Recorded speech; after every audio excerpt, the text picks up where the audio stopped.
Hey guys, and welcome back to Sonic Mania. In accordance with the level order charter of 2016, we now, after 2 retro levels, have a new level. This is my favourite level in the game, and Flame, you may not agree, but your opinion literally does not matter. This is Press Garden. It's a printing press with a bit of a Japanese garden aesthetic, and there's even an ice level in the second act, so, you know, it's the jack of all trades, and it masters a lot of them, so yes.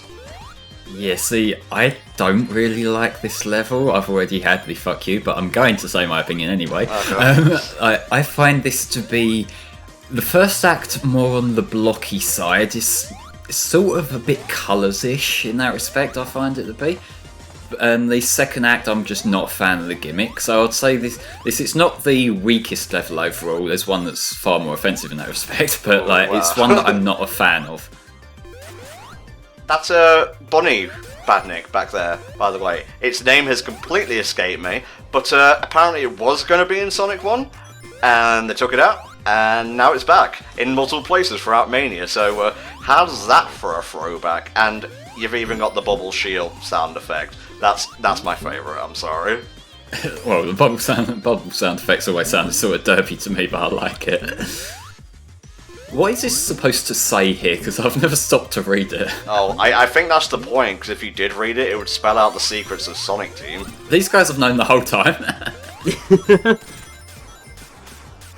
Or, you know, it would also explain exactly why Forces ended up the way it did, and you all know that that's probably not the best story that we would ever want to read. Oh, come on, let's save the Forces bashing for the Forces playthrough, at least. This is true.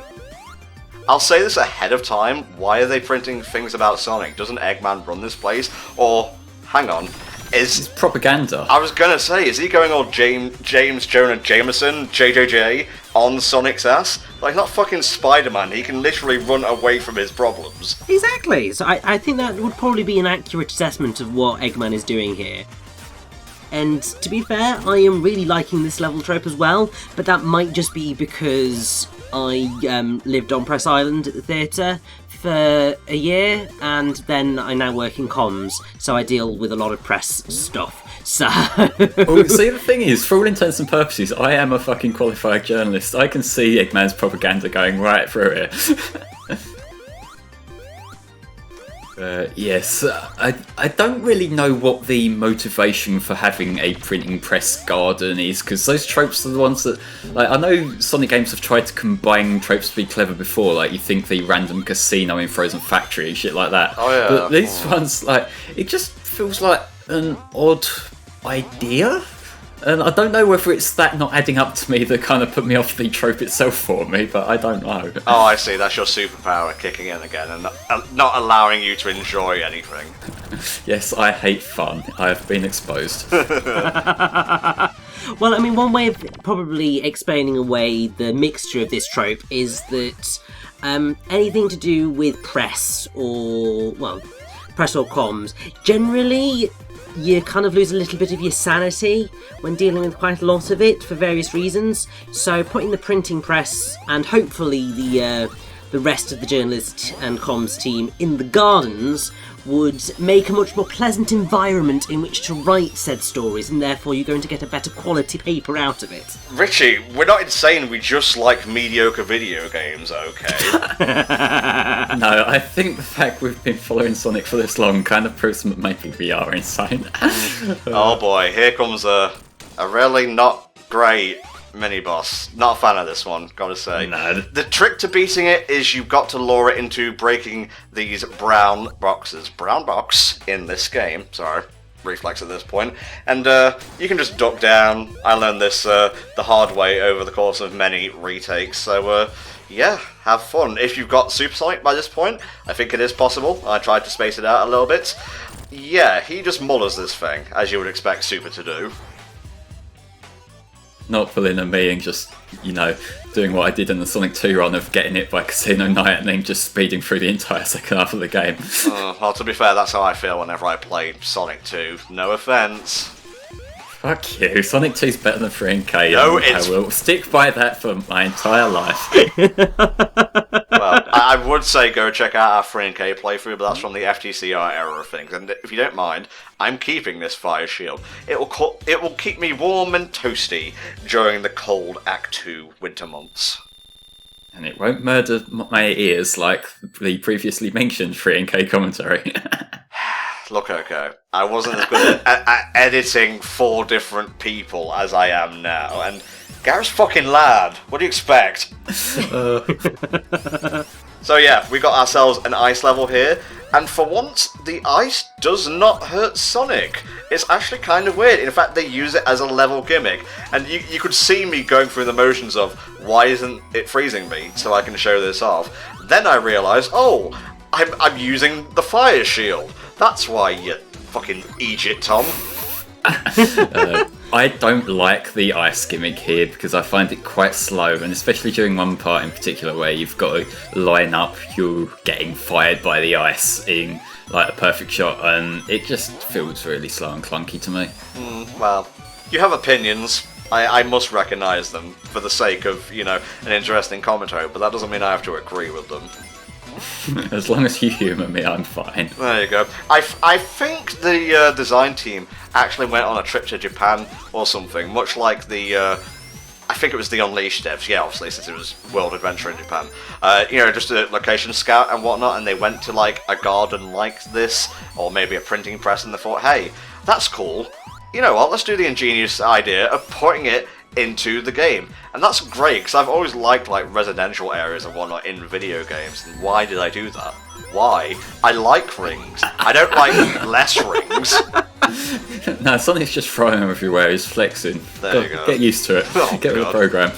Hedgehog Jake Paul. Wonderful.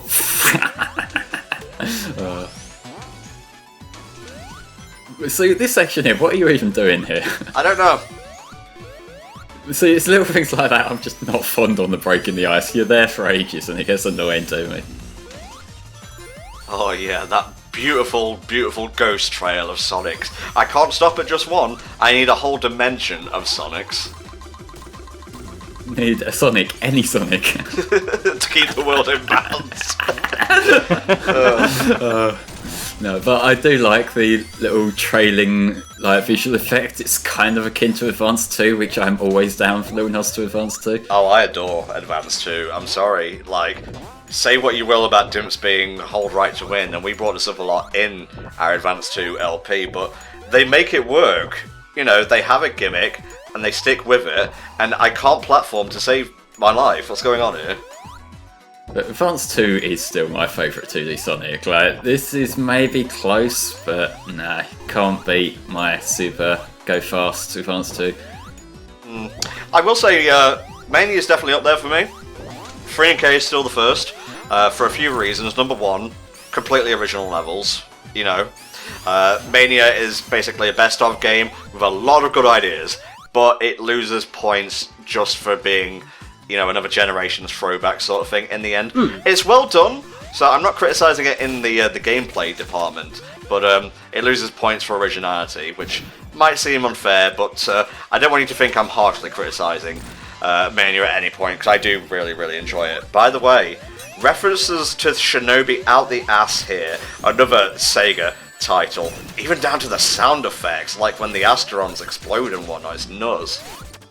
Yeah, this boss, it does get a bit overwhelming when there's 3 of them on screen, so just pay very close attention to where the spikes are going. You've probably figured out the trick to beating him / her. I think 2 of the hard-boiled heavies are female, quote-unquote. I think Heavy Magician is one, and maybe Heavy Shinobi, or whatever it's called, is also one. Question, why do we need to give our robots a gender? I don't know, Richie. I don't know. Ooh, the Little Planet, or the Miracle Planet if you read STC. Alright, I guess we're doing this again. I don't even have control of my own reality at this point. This is some bullshit. Although, Stardust Speedway, hell yes. Yes, probably my favourite CD level. I will say I prefer Act 2's aesthetic here, because it's the Bad Future version of it that I really like. I kind of like what they're going for here. Like, it's this sort of chill, almost like vaporwave-ish sort of tone to it. That, like, it's pretty cool, but like, you can't beat Stardust Speedway Bad Future. I'm sorry, you just can't. Well, you could have Stardust Speedway Good Future American version, which is the better version. Sorry, that's just my opinion. And no, I can't be overwritten on my own channel. I just can't, okay? Yes, yeah, you fucking can, because Sonic CD Japan has better music than Sonic CD US. I don't care. Whatever, look at that fucking great set piece. You break the time capsule thingies, and plants start to grow. I do like the whole, like, jungly aesthetic, which I never thought about it at first. Maybe a Jungle Zone reference, although I think I am reaching there. What I'm not reaching for in terms of references is the fact that they combined a lot of set pieces from like Marble Garden and whatnot, and that's one thing I really like about Mania. Like, obviously you can't put every 2D level from every 2D Sonic game into Mania, so what they've done with a lot of them is they've combined, like, say Green Hill and Emerald Hill. I'm pretty sure the Emerald Hill, like, what is it, double helixes or whatever, the open tubes, essentially. There's a bunch of those in Mania's version of Green Hill. Like, here you have friggin' Marble Garden with the rotating spike balls, the pulley system, etc. So, on top of their own ideas, they're also remixing existing ideas that may not have been too exciting at the time, but given, like, this new context and, you know, just new coat of paint, it just works. I suppose in that sense it's similar to what Sonic Team did with Generations. I mean, because I know that there are certain elements of both the classic and the modern games, well, the levels, where they took level set pieces from other levels and inserted them into the game. I'm mostly thinking like Seaside... Is it Seaside Hill? Yes. Has bits of Ocean Palace in it and things like that, and I'm pretty sure that didn't Green Hill have elements of like Emerald Hill in it and stuff like that in that game as well? So I suppose it's following on from that tradition, and it's actually quite a nice tradition to have if you're going for the type of game where you're making a lot of nostalgic references, because it is a way of getting through the having the overall nostalgic thing of, oh, I'm in this level, but then shoveling in other more subtle references that make you actually think a bit harder and go, I know this, that's really awesome. Yeah. Don't know why they went with this for a mini-boss. It's okay. That's really all I have to say for the majority of the mini-bosses. Like, I like a lot of the regular bosses, but, yeah, I don't know, I can't say anything about it being overly negative in regards to these things, because it really is just a nitpick for me. Like, it's fine. What else do you want me to say? Losing the rings again! Yeah, so these mini-bosses are just sort of here, and they don't really add or detract in any way. You know, they just do what they need to do before you move on. They could have been replaced with a goalpost, and I wouldn't have cared, but hey. You're not getting me this time. I will keep all 2 of these rings. God save the Queen. So does the monarchy exist in the Sonic universe, or...? Yeah. Well, yes, the monarchy does exist in the Sonic universe in multiple countries, because obviously we have Princess Elise of Soliana, who is clearly royalty. Right, fuck this, I'm going to the future, bye. Well, you say that, but like this, and you see it when it kind of links into Forces, that it's implied that the classic dimension and the modern dimension are different. So chances are, when you think of like classic Sonic Monarchy, you got like, you know, the bullshit from the old cartoons, comics, whatever the fuck you want to look into, that sort of all over the place. Then you look at the modern ones, which make no illusion that they're all over the fucking place. Yeah. So maybe there's different monarchies per dimension. And then you got like Blaze is the Princess of the Soul dimension, I believe. So there's that as well. I think way too hard about all of this, I'm sorry. Yes, you do. I know certain people who do it worse, don't worry, Flame. So, Yes. you mentioned you like Act 2 of Stardust Speedway more. Why is that, fam? It's mostly the aesthetic. I love the city at night vibe with the bright gold like building work and that. It's just, it's got that sense of nightlife, which as someone like an anxious autist, it might surprise you that I like that, but I just like the general aesthetic of it. That's fine. That whole set piece with the firework actually reminds me of the 3DS version of Tropical Resort from Gen's 3DS. I was really surprised to see that, actually. Well, for me, what sticks out more is them things from Unleashed, in Dragon Road, where you just get on that and then you got to do the duck down. Oh, yeah, I guess of course. sort of the Rocket Wisp from parts of Sweet Mountain, I think it is. But yeah, like it is kind of cool little gimmick to add into it. It adds a bit more, like, it adds some more layers, the fact that you can go much higher vertically as well. Because like CD Stardust Speedway is very much like a small contained maze, whereas this that's still there to a certain degree, but like it feels like there's an extra dimension to it in the level of height. Yeah, I get you.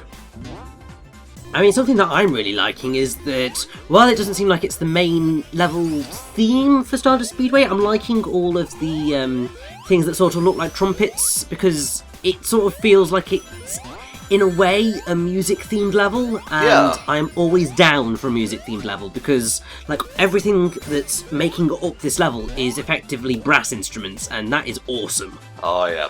Oh boy. Here we go. Yes, Metal Sonic doing the most evil of things, stepping on a holographic bunny. Yeah. Wasn't even real. Sonic doesn't care. He is down to clown when it comes to racing. Nice to see that Metal's as cocky as ever. Alright, let's do this race for the 3rd time now? Well, actually, is it? No, it'll be 4th, because it was in CD, it's in Gens and Episode 2. So, Christ. yeah, they like this. Oh, actually, you had a similar race in Gen's 3DS as well, didn't you? Although that was in Casino Night for some reason. Oh, right, yeah, there are like... Actually, yeah, that whole thing, there's multiple like Metal Sonic type races. Straight reference to Knuckles Chaotix here, I love it. And also, oh my god, it's fucking Silver Sonic from Master System Sonic 2. I fucking marked out when I saw this guy. Yeah. Sonic 2 8-bit, the game that everyone wants to go back to. Yeah. Now, there is an easy trick to make sure you always hit this, and that's when he does a spin dash, just duck and just charge the spin dash once, and then it'll always hit him. Yes. Like if you go too far, then sometimes you can overshoot, and this boss is nigh on impossible if you have Super Sonic, because he always overshoots it. Oh, jeez. So like, when I've played it before with Super Sonic, I've always had to just waste time and let the rings run out.